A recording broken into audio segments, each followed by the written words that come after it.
Boa noite, você vai ver no Brasil TV de hoje. Cidades do interior de São Paulo vivem o pior momento da pandemia com UTIs lotadas. O Ministério Público do Rio vai fazer uma investigação independente para descobrir de onde partiu o tiro que matou a jovem grávida. Marcelo, a família acusa policiais militares de terem atirado em Kathleen. Daqui a pouco, no Brasil TV, eu trago todos os detalhes. Amanhã é Dia dos Namorados. Marcelo, um levantamento da Confederação Nacional dos Dirigentes Lojistas mostra que roupas e produtos de beleza estão no topo da lista de desejos e que este ano 35% das pessoas devem comprar pela internet. Já já a gente mostra tudo aqui no Brasil TV. Hoje é sexta-feira, 11 de junho, o Brasil TV está no ar.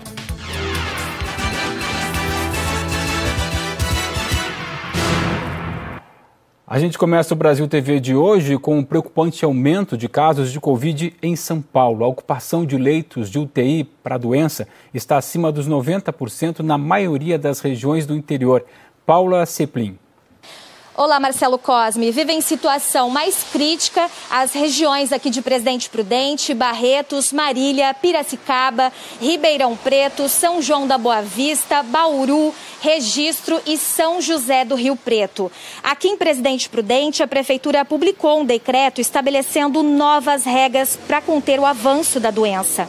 Entre as medidas estão a redução da capacidade de restaurantes de 40% para 35%. Outra medida é em relação ao transporte público, que só vai poder rodar agora com passageiros sentados em determinados horários. Já a multa para quem realizar festas clandestinas pode chegar a quase R$10 mil, podendo ser punidos os organizadores, os donos das propriedades e quem estiver participando. Paula Seplin para o Brasil TV. A Prefeitura de Belo Horizonte publicou hoje o decreto com as mudanças no funcionamento de bares e restaurantes. A Gabriele Lanza tem as informações direto da capital mineira. Ei, Marcelo, aqui na capital dos bares, esses estabelecimentos hoje estão autorizados a funcionar até mais tarde. É que um decreto que foi publicado no Diário Oficial do município autoriza que bares e restaurantes funcionem das 11 da manhã até as 10 horas da noite. Há um mês, esses estabelecimentos estavam sendo obrigados a fechar às 7 horas da noite. Amanhã, por causa do Dia dos Namorados, os bares e restaurantes conseguiram autorização para funcionar até a 1 da manhã de domingo. Nesse decreto publicado no Diário Oficial do município, também foi autorizada a reabertura de parques de diversão. Esses parques que ficaram fechados por 11 meses foram autorizados a reabrir em fevereiro aqui na cidade, mas 2 semanas depois eles foram obrigados a fechar. A partir de amanhã, eles podem também voltar a abrir sem restrição de dias e horários. Marcelo. A Prefeitura do Rio prorrogou mais uma vez as medidas restritivas e a vacinação pode acelerar nos meses de junho e julho por causa da previsão de chegada de mais vacinas na cidade. Quem traz os detalhes para a gente é o André Coelho. Olá, Marcelo. Olá, todo mundo que acompanha o Brasil TV. A Prefeitura do Rio prorrogou o decreto com medidas restritivas até o próximo dia 28 de junho. A cidade continua em alto risco para a transmissão de Covid-19. Pelo decreto atual, continuam liberadas as praias, áreas de lazer e cachoeiras, além de bares e restaurantes. Continuam proibidas as boates e festas particulares ou em áreas públicas. O prefeito do Rio também disse que a Conmebol finalmente entrou em contato durante essa semana sobre os protocolos para a Copa América. Segundo o município, a Conmebol concordou com todas as regras em vigor na cidade. Eduardo Paes disse esperar que o decreto seja cumprido, respeitando que os estádios não podem ter torcida. Além disso, as comissões serão menores e terão restrição nos deslocamentos pela cidade. A fiscalização durante a competição vai funcionar da mesma forma que funciona agora. Sobre a vacinação, a Prefeitura espera vacinar toda a população até 50 anos de idade na semana que vem. O prefeito Eduardo Paes voltou a dizer que toda a população deve continuar utilizando a máscara para evitar o contágio. As autoridades sanitárias do município recomendam, pelos motivos já explanados aqui pelo Daniel, o uso da máscara.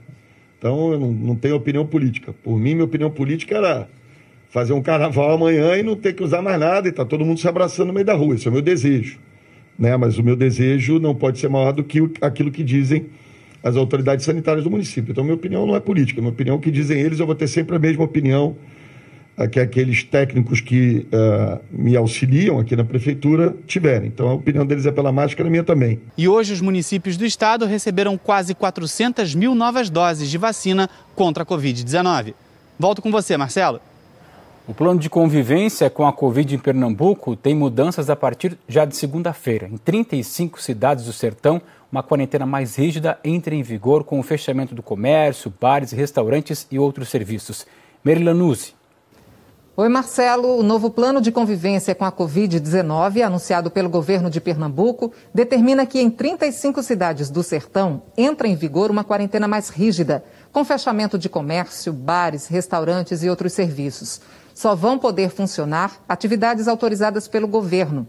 No Agreste, na Zona da Mata, na região metropolitana e aqui no Recife, houve a liberação de parte das atividades que estavam restritas.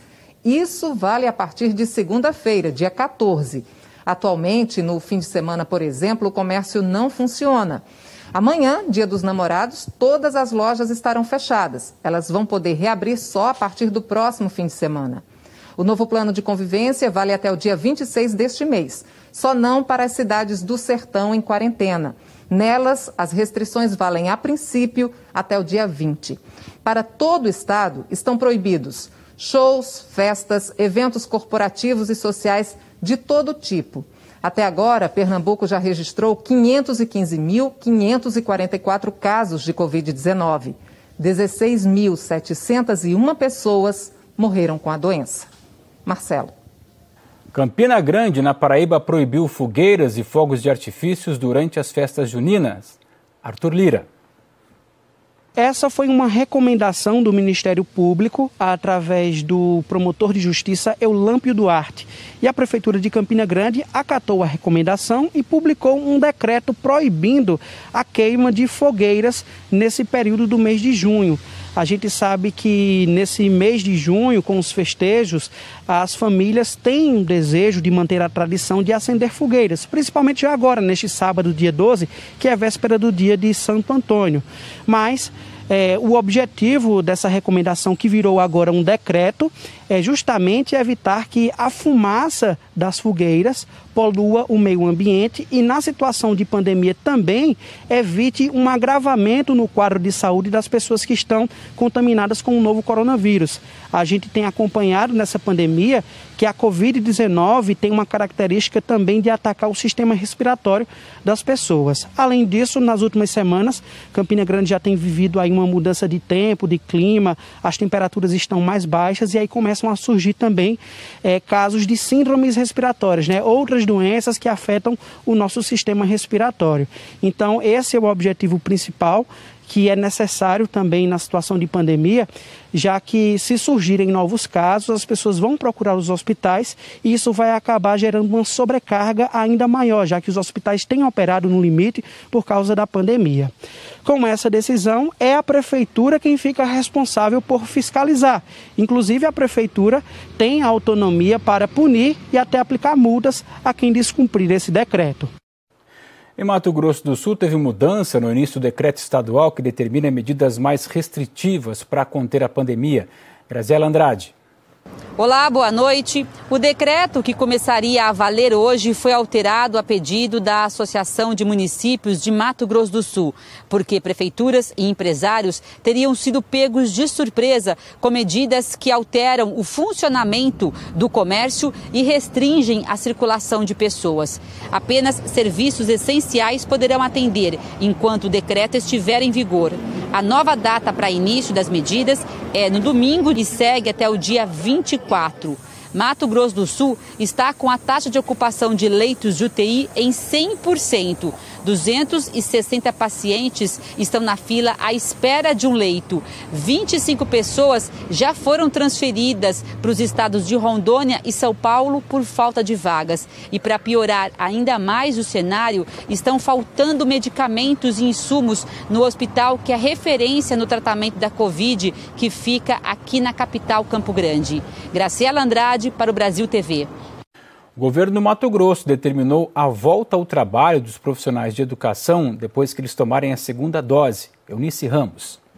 Olá, Marcelo. De acordo com a portaria publicada ontem no Diário Oficial do Estado, os servidores da educação devem voltar ao trabalho presencial 15 dias após receberem a segunda dose da vacina contra a Covid-19. Apenas as servidoras grávidas poderão manter o trabalho remoto.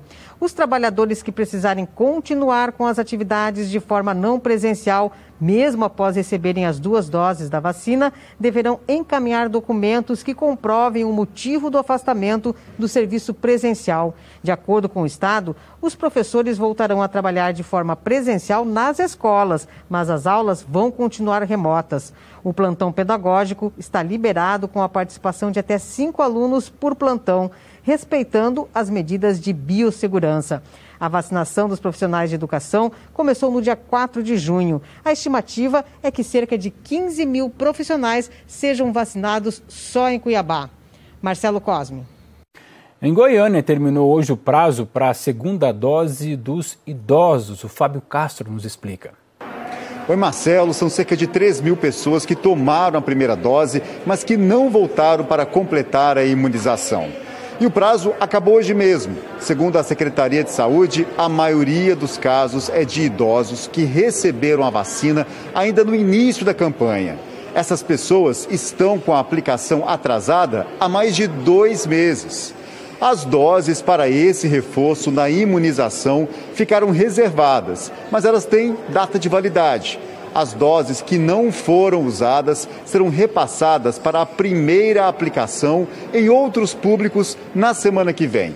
Lembrando que, segundo os especialistas, a primeira dose ensina o nosso sistema de defesa a reagir contra o coronavírus. E a segunda estimula o corpo a produzir um número maior de anticorpos. Por isso, é fundamental seguir à risca o esquema de vacinação. Para atender quem está com a segunda dose atrasada, a Prefeitura de Goiânia chegou a montar 7 pontos de vacinação. É com você, Marcelo. Roraima registrou mais de 1.300 casos de Covid em um dia e o único hospital para tratar a doença está lotado. O Robson Moreira nos conta. Oi, Marcelo, isso mesmo, o Hospital Geral de Roraima, o HGR, maior hospital público e único para casos graves de Covid em Roraima, registra 94% de ocupação de leitos de UTI. Leitos semi-intensivos e clínicos também estão com mais de 90% de ocupação. Há quase um mês, a Secretaria Estadual de Saúde reduziu o número de leitos de UTI no HGR, alegando uma readequação para uma reforma no hospital. Enquanto isso, os números da doença continuam subindo no estado.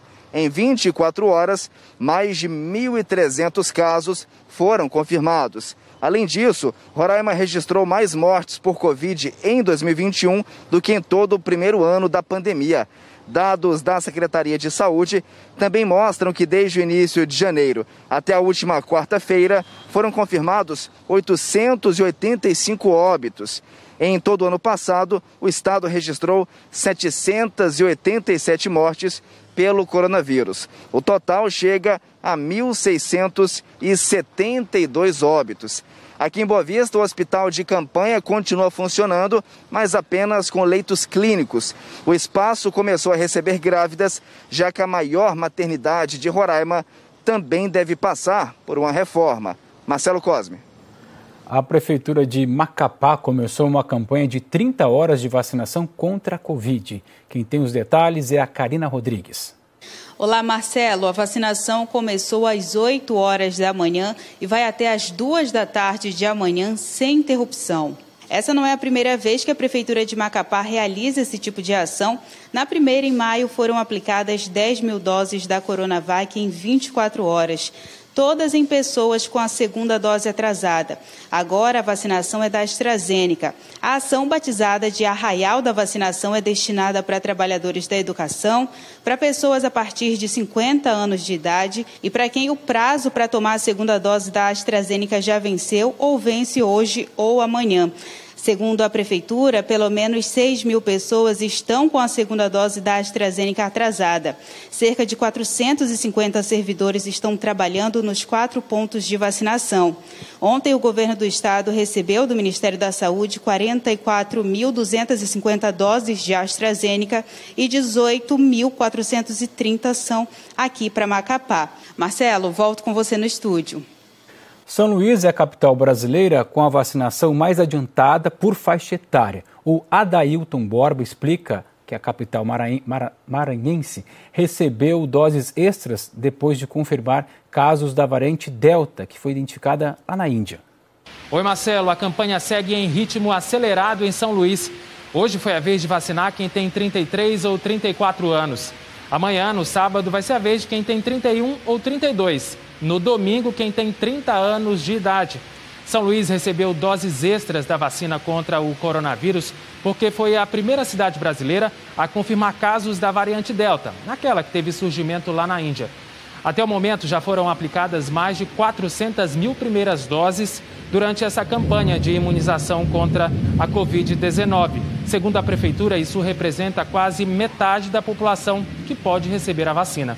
E para dar mais celeridade, o governo do estado realiza nesse fim de semana um mutirão de vacinação para moradores de São Luís e de outras 3 cidades da região metropolitana. Vai ser feita em um único ponto, começando hoje à noite e segue até ao meio-dia do domingo. Vão ser 41 horas seguidas de vacinação. Marcelo, é com você. O Brasil TV volta depois do intervalo e nós vamos falar sobre o Dia dos Namorados.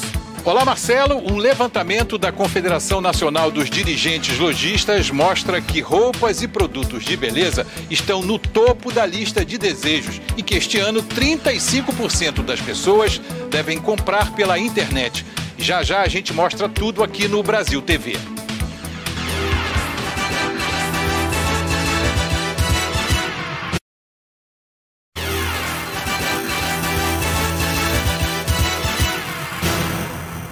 O Brasil TV está de volta com as investigações da morte da designer Kathleen Romeu, que morreu baleada num confronto entre policiais militares e bandidos no Complexo do Lins. O Ministério Público do Rio quer saber se houve crime militar. A família de Kathleen foi à Delegacia de Homicídios prestar depoimento hoje e o Diego Aidar acompanhou. TV, os parentes prestaram depoimento aqui na Delegacia de Homicídios da capital do Rio, que está investigando esse crime. A primeira a depor foi a avó, a dona Sayonara. Ela contou em entrevista recente que estava com a neta no momento em que ela foi atingida. Eu não sei como não estou baleada, porque eu me levantei e falei, gente, para de dar tiro, socorre a minha neta. Eles socorreram porque eu gritei, eles não queriam nem que eu fosse no carro com ela. Também prestaram depoimento a mãe, o pai e também o namorado. Kathleen Romeu, de 24 anos, estava grávida de 4 meses. O bebê também não resistiu. Além da investigação aqui na Polícia Civil, o Ministério Público afirmou que abriu uma investigação independente e também requisitou que a Corregedoria da Polícia Militar investigue esse caso. Agentes da Corregedoria da PM estiveram aqui pela manhã na delegacia. Os 12 policiais militares que estavam na comunidade no momento em que tudo aconteceu estão afastados temporariamente do serviço nas ruas. Diego Aidar para o Brasil TV. A coordenadoria da Polícia Pacificadora disse que abriu um inquérito para investigar as circunstâncias da morte de Kathleen. As 21 armas usadas pelos 12 policiais militares foram recolhidas. Também no Rio de Janeiro, um estudante de 22 anos morreu baleado em um assalto a um carro de aplicativo em que ele estava. Isso aconteceu na zona norte da cidade. A Fernanda Grael traz agora os detalhes direto da delegacia, que está investigando esse caso. Olá, Marcelo. Mais uma vítima da violência que perde a vida muito jovem. Arão Arcanjo tinha 22 anos. No dia 15 de maio, ele estava num carro de transporte por aplicativo, quando bandidos armados fecharam o carro e anunciaram um assalto. Ordenaram que ele e o motorista saíssem do veículo. Arão acabou baleado nas costas. Ele foi levado para um hospital municipal e depois transferido para um hospital particular, onde passou as últimas 3 semanas lutando pela vida. Arão não resistiu e foi enterrado hoje. Ele era técnico de enfermagem, instrumentador cirúrgico e fazia a faculdade de fisioterapia. Arão era filho do vice-presidente da Federação Estadual de Atletismo aqui do Rio. A federação emitiu uma nota de pesar. Marcelo. A polícia do Amazonas prendeu mais 2 pessoas envolvidas na onda de ataques do fim de semana. Juscelio Paiva. No Amazonas, subiu para 46 o número de pessoas presas suspeitas de envolvimento nos ataques criminosos ocorridos em Manaus e em pelo menos 9 cidades espalhadas pelo interior do estado. Nesta sexta-feira, aqui na capital, a Polícia Civil prendeu 2 homens suspeitos de participar do ataque contra o prédio do 13º Distrito Integrado de Polícia, localizado na zona norte de Manaus. Imagens de câmeras de segurança ajudaram a polícia a identificar os suspeitos. Na região metropolitana de Manaus, no município do Careiro Castanho, mais 2 homens também acabaram detidos, suspeitos de participar dos ataques. Segundo a polícia, homens da Força Nacional já atuam em Manaus para coibir o crime organizado. Juscelio Paiva para o Brasil TV. Na Bahia, a Polícia Federal fez uma operação depois de uma denúncia envolvendo a compra de respiradores e máscaras. Adriana Oliveira. Olá, Marcelo. A Operação Estertor é uma ação conjunta da Controladoria Geral da União e da Polícia Federal. Foi uma denúncia feita no ano passado pelo Ministério Público Federal, que aponta superfaturamento na compra de máscaras e respiradores no município de Candeias, que fica na região metropolitana de Salvador. Foram cumpridos 8 mandados de busca e apreensão em várias cidades, como São Sebastião do Passé, Lauro de Freitas. 3 mandados foram cumpridos em São Paulo, capital, e também no interior, e outros 3 mandados foram cumpridos no município de Candeias. Na época em que foi feita essa compra, a secretária municipal de saúde era a primeira-dama do município, a Soraya Cabral. E segundo as investigações, houve um superfaturamento em mais de R$800 mil. O valor de mercado de um equipamento, de um respirador, é algo em torno de R$75 mil, e o município pagou R$175 mil por cada equipamento. Sem falar que na época em que a compra foi feita, apenas no município havia um paciente com Covid internado. Tanto que o município ficou apenas com um respirador e emprestou à Secretaria Estadual de Saúde outros 7 equipamentos. Outra irregularidade nesse processo de compra, a licitação foi feita em apenas um dia e a empresa que forneceu tanto os respiradores como as máscaras é uma empresa que é revendedora de veículos. E durante a operação, em busca de documentos, os policiais estiveram na casa do prefeito. Quando os policiais chegaram na residência, encontraram 2 armas, uma pistola e uma espingarda. No momento, foi apresentada a documentação para o porte da pistola. Por conta da falta de documentação da espingarda, que segundo o prefeito seria herança de família, ele foi preso em flagrante e trazido aqui para Salvador, para a sede da Polícia Federal. Ainda durante a manhã, o prefeito apresentou a documentação que faltava e foi liberado. Adriana Oliveira, de Salvador. A Polícia Civil do Acre cumpriu 28 mandados judiciais em mais uma fase da Operação Impactos em 3 cidades do estado. O Murilo Lima tem as informações lá de Rio Branco. Os alvos da operação são envolvidos em diversos crimes, como homicídio, organização criminosa e estupro de vulnerável. Durante a ação, 4 pessoas foram presas em flagrante e foi apreendido drogas, munições e documentos, que devem passar pela perícia para em seguida serem inseridos nos inquéritos policiais. Conforme a polícia, entre os presos, 3 são investigados por homicídio. De Rio Branco, Murilo Lima para o Brasil TV. E o governador do Pará sancionou uma lei que obriga administradores de condomínios a denunciarem casos de violência doméstica. O Ingo Miller tem as informações. Olá, Marcelo. A lei sancionada pelo governo do estado determina que todos os casos de violência praticados contra mulheres, crianças, adolescentes e idosos em condomínios devem ser reportados para a polícia em até 48 horas pelo síndico ou pelo administrador do condomínio. A medida, segundo o governo do estado, visa garantir a segurança desses grupos vulneráveis e também dar mais agilidade na apuração desses crimes. Essas denúncias podem ser feitas em qualquer delegacia ou através do Disque Denúncia. E quem tomar conhecimento dessas ocorrências e não informar a polícia pode ser multado em até R$2 mil ou mesmo autuado pela Polícia Civil. Essas medidas passam a valer no dia 30 de julho, quando a lei entra em vigor em todo o estado. Marcelo.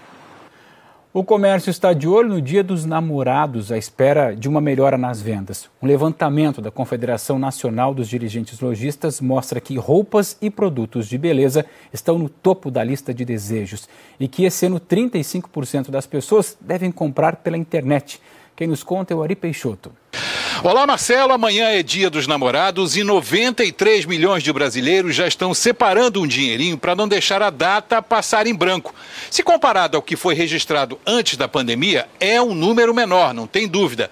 Ainda assim, o comércio está otimista. O dia 12 de junho deve injetar 18 bilhões de reais no comércio e as compras online vão ajudar a compor essa cifra. Este ano, 35% dos entrevistados pela Confederação Nacional de Dirigentes Lojistas disseram que vão fechar negócio pela internet. Roupas e produtos de beleza estão no topo da lista. O levantamento mostrou ainda que a maioria dos consumidores vai comprar só um presente. E aí, Marcelo, o trocadilho é inevitável. Com ou sem presente, o importante é estar presente. Voltamos com você. E o amor também, né? O amor é muito importante. O Brasil TV fica por aqui, te lembrando que o Jornal Nacional começa às 8h30 da noite, sempre pelo horário de Brasília. Para você, uma ótima noite, um excelente fim de semana.